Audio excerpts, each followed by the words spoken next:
ഈ ഇംഗ്ലീഷ് ഭാഷയിലെ ഒരു ചൊല്ലുണ്ട്. An idle mind is devil's workshop. അതെ, an idle mind is devil's workshop.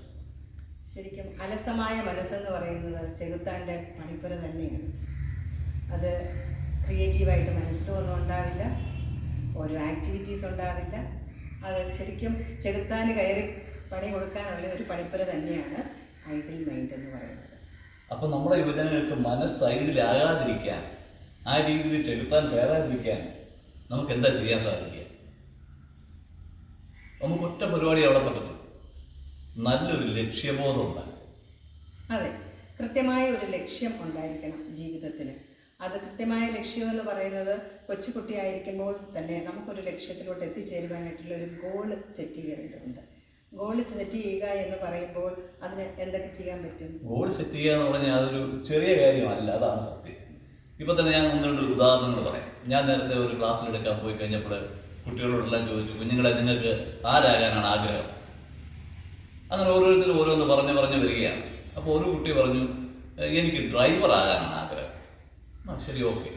കുറച്ച് കഴിഞ്ഞപ്പോൾ ഒരു പെൺകുട്ടി പറഞ്ഞു, എനിക്ക് കണ്ടക്ടർ ആകാനാണ് ആഗ്രഹം.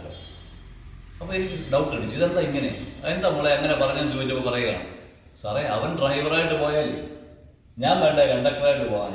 അതെ, അതാണ് അവർക്ക് അവരുടേതായ അത്രയും ഗൗരവം ഉള്ളൂ അതിന്. അതെ, അവർക്ക് ലക്ഷ്യം എന്ന് പറയുന്നത് അത്രേ വരുന്നുള്ളൂ. അല്ലാതെ ഒരു ഗോൾ സെറ്റ് ചെയ്ത് ഒരു ലക്ഷ്യത്തിൽ എത്തിച്ചേരുക, അത് കൃത്യമായ ഒരു രീതിയോ അതൊന്നും അവർക്കില്ല. ഞാൻ തന്നെ ഇപ്പോൾ കുട്ടികളോട് ചോദിക്കുമ്പം പറയുന്ന ഒരു കാര്യമാണ്, ആദ്യം ഒരു കുട്ടിയോട് ചോദിക്കുമ്പോൾ ആദ്യം പറയും ടീച്ചർ ആകാനാണ് താല്പര്യം എന്ന് പറയും.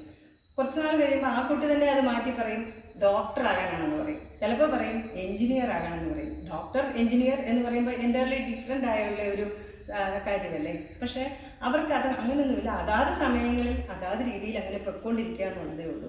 പക്ഷേ അങ്ങനെയല്ല, ഒരു ചിട്ടയായ രീതിയിൽ ഒരു ഗോൾ സെറ്റ് ചെയ്ത് അത് കൃത്യമായ പാതയിലൂടെ അവരത് കടന്നു പോകണം. അത് അത്ര ലളിതമായ ഒരു കാര്യമല്ല. തീർച്ചയായിട്ടും അല്ല.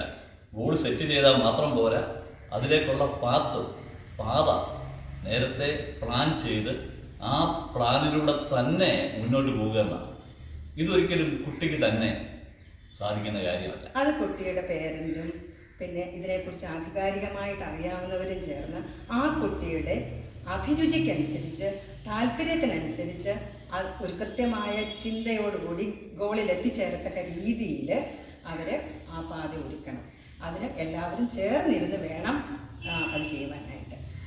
അങ്ങനെ കുട്ടിയും പേരൻറ്റും അതുപോലെ തന്നെ നല്ലൊരു മെൻറ്ററും കൂടി ഇരുന്ന് ആ കുട്ടിക്ക് ഒരു ഭാവി തീരുമാനിക്കണം. ആ ഭാവിയിലേക്ക് കൃത്യമായി പോകണം. അങ്ങനെ പോകുന്നവരും ഉണ്ട്. കൃത്യമായ ചിന്തയോടുകൂടി കൃത്യമായ ലക്ഷ്യത്തോടുകൂടി ശ്രദ്ധിച്ച് ഇതുപോലെ ഈ പറഞ്ഞതുപോലെ ആലോചിച്ച് മുന്നോട്ട് പോകുന്നവർ അവിടെ എത്തിച്ചേരുന്നുമുണ്ട്. അങ്ങനെയുള്ളവരെ നമുക്ക് കാണാൻ സാധിക്കും. അതുകൊണ്ട് നമുക്ക് കൃത്യമായ ഒരു ഗോൾ സെറ്റ് ചെയ്യുക.